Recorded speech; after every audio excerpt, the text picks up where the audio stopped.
Hoy nos adentraremos en uno de los capítulos más oscuros y menos contados de la Segunda Guerra Mundial. La experiencia de las mujeres alemanas durante los últimos días y el posterior inicio de la ocupación soviética de Berlín. Nuestra historia comienza mucho antes de la caída de Berlín. A finales de 1942, cuando los rumores de que el Ejército Rojo había rodeado al Sexto Ejército del general Paulus en Stalingrado empezaron a circular.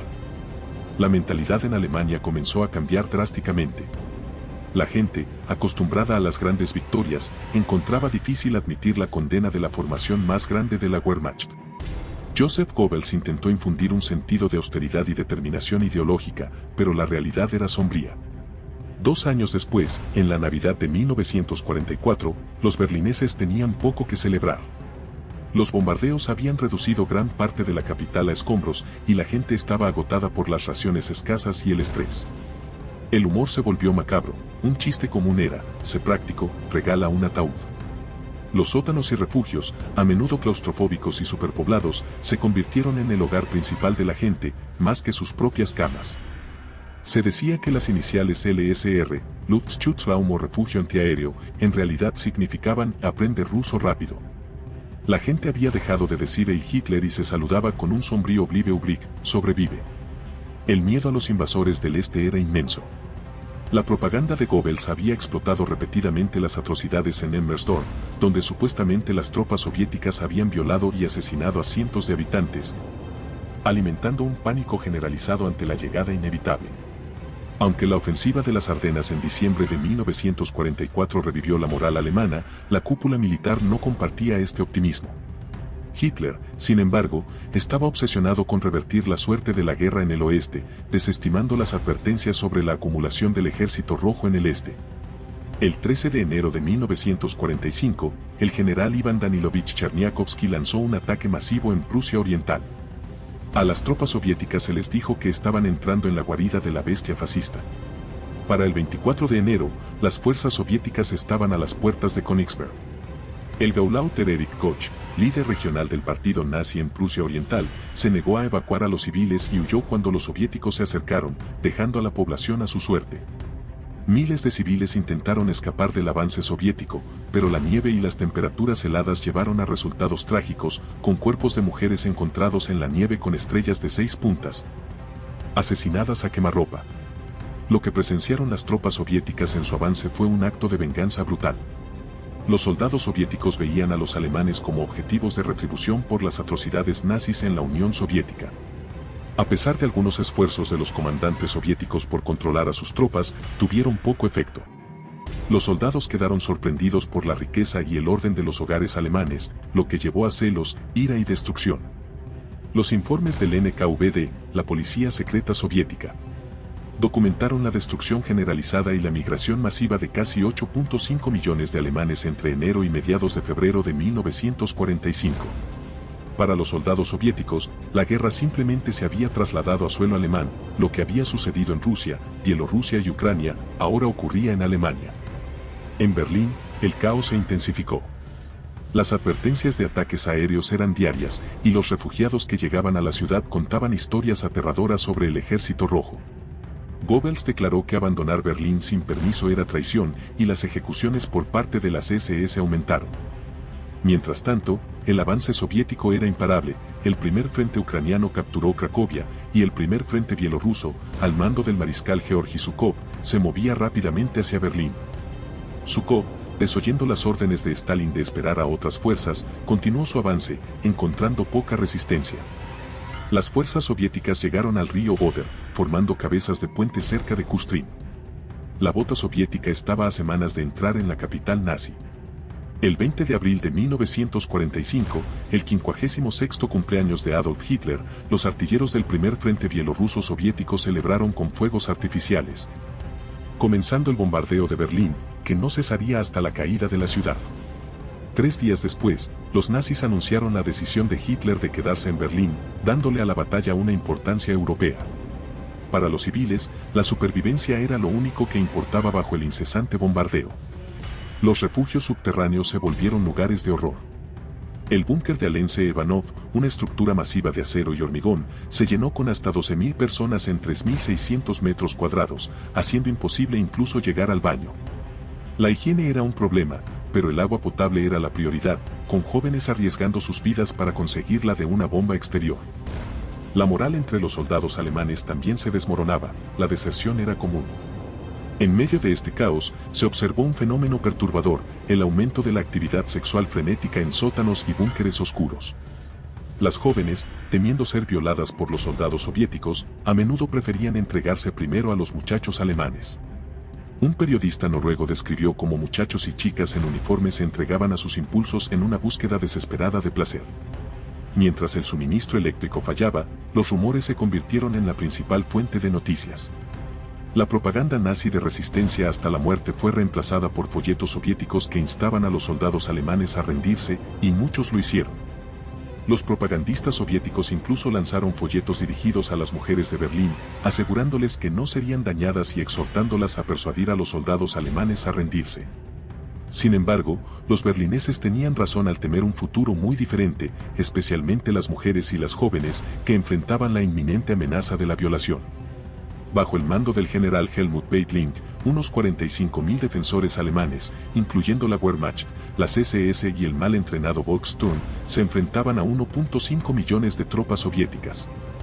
Hitler, delirando en su búnker, ordenó la destrucción de la infraestructura de la ciudad y de todo lo que pudiera ser útil para los soviéticos, incluyendo puentes, suministros de alimentos e incluso la inundación de estaciones de metro, matando a miles de civiles refugiados. El 2 de mayo, las tropas soviéticas capturaron la Cancillería del Reich y la bandera roja se izó sobre el Reichstag. Berlín, el corazón de la Alemania nazi, había caído, marcando el fin del Tercer Reich. Para los soldados soviéticos, la caída de Berlín fue un momento de inmensa alegría y victoria. Sin embargo, la celebración se transformó rápidamente en caos y violencia. La disciplina se rompió, el consumo excesivo de alcohol se generalizó, y los soldados irrumpieron en apartamentos en busca de comida, alcohol y objetos de valor. En muchos casos, atacaron casas y mataron a sus ocupantes, incluso a soldados alemanes que intentaban rendirse. La frase en los letreros dispersos por la frontera alemana, «Soldado, estás en Alemania. Véngate de los hitlerianos», marcó la pauta. Los soldados del Ejército Rojo vieron a las mujeres alemanas como parte de esta venganza.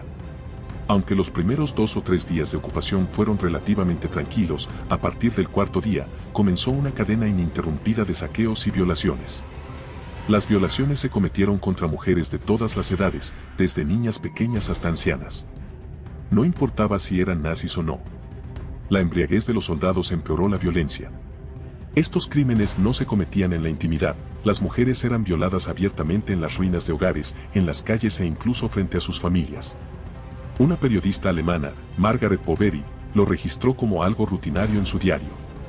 Incluso judíos y antifascistas que salieron de sus escondites para dar la bienvenida a los liberadores, como Inge Duchkron, se sintieron traicionados al ser agredidos por soldados que no sabían leer sus tarjetas de identidad judías.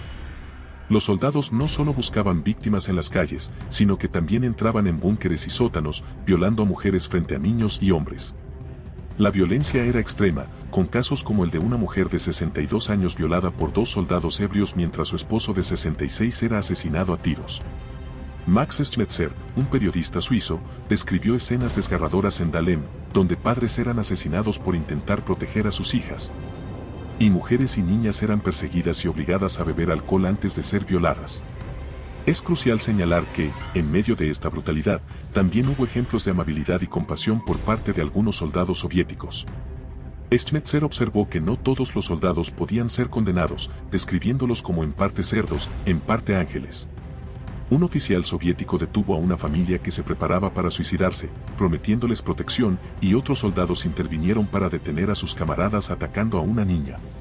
Un alcalde local de Breslavia relató cómo un soldado ruso podía dar su último trozo de pan a niños alemanes o un conductor de camión podía dar aventón a una anciana. Pero esas mismas personas también podían emboscar y violar. La sargento Junior Radkina, una operadora telefónica, encapsuló esta paradoja. Recuerdo claro, una mujer alemana que había sido violada, estaba acostada desnuda con una granada entre las piernas. Ahora me siento avergonzada, pero entonces no. Yo misma quería hacerles daño. Claro, quería ver sus lágrimas.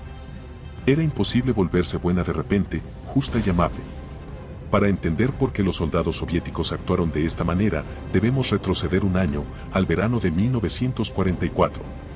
La liberación del campo de concentración de Yanovka en Ucrania reveló horrores indescriptibles, cadáveres frescos en tumbas poco profundas, mujeres con el cabello arrancado. Y testimonios de guardias alemanes que disparaban a prisioneros y arrojaban a niños al aire para dispararles para complacer a su hija de 9 años. Estas escenas fueron documentadas y ampliamente difundidas por la máquina de propaganda soviética, con eslóganes como "Mata a los alemanes y véngate de los hitlerianos", creando una mentalidad de odio y venganza. A medida que el ejército rojo avanzaba, descubría más campos y fosas comunes, y la rabia se intensificaba al encontrar a sus compatriotas demacrados. Al entrar en Prusia, la tierra alemana, los soldados encontraron pueblos pintorescos con casas blancas y jardines, un marcado contraste con las tierras devastadas por la ocupación alemana en la Unión Soviética. Este contraste, sumado a la propaganda de venganza, hizo que los soldados estuvieran decididos a hacer pagar a todos los alemanes. La política de castigo colectivo jugó un papel clave. El liderazgo soviético creía que la población alemana en su conjunto era responsable y merecía ser castigada. Además del deseo de venganza, la ruptura de la disciplina militar debido al rápido avance y la vista gorda de los comandantes contribuyeron a las atrocidades. El alcoholismo generalizado exacerbó la agresión, disminuyendo las inhibiciones. El impacto psicológico de años de combate brutal, la pérdida de camaradas y la constante amenaza de muerte insensibilizaron a muchos soldados, convirtiéndolos en individuos endurecidos capaces de violencia extrema. La Segunda Guerra Mundial en Europa del Este fue una guerra de aniquilación total, donde las normas sociales se rompieron y lo peor de la naturaleza humana emergió. Enfrentando la amenaza directa de la violación, las mujeres alemanas adoptaron diversas medidas para sobrevivir. Muchas intentaron disfrazarse para parecer menos atractivas, untándose tierra y cenizas en la cara, cortándose el pelo corto o vistiéndose como hombres. Algunas usaron varias capas de ropa para parecer más voluminosas y menos femeninas. Fingir tener tifus o una enfermedad venérea también fue un repelente efectivo, ya que los soldados, a pesar de su embriaguez, evitaban el contagio. La táctica más común fue esconderse en sótanos o lugares ocultos, especialmente cuando los soldados patrullaban. Al salir en busca de comida o agua, se movían en grupos para encontrar seguridad en el número. El soborno y la negociación también fueron empleados, ofreciendo objetos de valor como relojes, joyas o comida a cambio de seguridad. Algunas intentaron negociar directamente, apelando al sentido de decencia o compasión de los soldados. Los esfuerzos comunitarios fueron vitales, con mujeres uniéndose para protegerse mutuamente, creando barricadas improvisadas y organizando turnos de vigilancia. Un fenómeno particularmente extraño y paradójico fue la búsqueda de protección a través de relaciones sexuales consensuadas con oficiales de alto rango. Una narradora anónima en Una mujer en Berlín describió su decisión después de brutales violaciones: "Necesitaba un hombre poderoso, un oficial que me protegiera, me sentí mejor ahora que estaba haciendo algo. Planeando y deseando. Ya no solo siendo un botín mudo". Aquellas que hablaban ruso o conocían la cultura soviética intentaron usarlo a su favor para establecer una relación que disuadiera la violencia. A pesar de estos esfuerzos, la realidad fue que muchas mujeres fueron sometidas a violaciones y el miedo a la violencia sexual fue una parte constante de sus vidas. Solo en Berlín, las estimaciones varían de 20.000 a casi 1 millón de mujeres violadas, muchas de ellas atacadas varias veces. Se estima que hasta 10.000 mujeres murieron como consecuencia directa de estos ataques. En toda Alemania, las cifras sugieren que alrededor de 1.9 millones de mujeres alemanas fueron violadas por soldados soviéticos durante y después de la guerra. Sobrevivir a la violación no fue el fin de su miseria, muchas mujeres quedaron embarazadas. La magnitud de los embarazos no deseados obligó al Ministerio del Interior a reconocer la situación y sugerir la creación de salas especiales para atender a estas mujeres. En el distrito de Neukölln en Berlín, se aprobaron 995 casos de aborto debido a violación entre junio de 1945 y junio de 1946. Las mujeres debían proporcionar declaraciones detalladas explicando sus circunstancias, a menudo mezclando la necesidad social con el discurso de higiene racial. Como el caso de una mujer que había sido violada por un mongol y no podía concebir llevar el embarazo a término. La epidemia de enfermedades venéreas también fue una consecuencia directa, con médicos como Anne-Marie Durand-Weber dedicándose a realizar pruebas y abortos masivos hasta bien entrado 1946. La postura de Stalin y el liderazgo soviético sobre las acusaciones de violaciones masivas fue de negación y desvío. Promocionaban al Ejército Rojo como liberadores, y reconocer las violaciones generalizadas habría contradicho esta narrativa propagandística. Los informes eran minimizados o descartados como propaganda enemiga.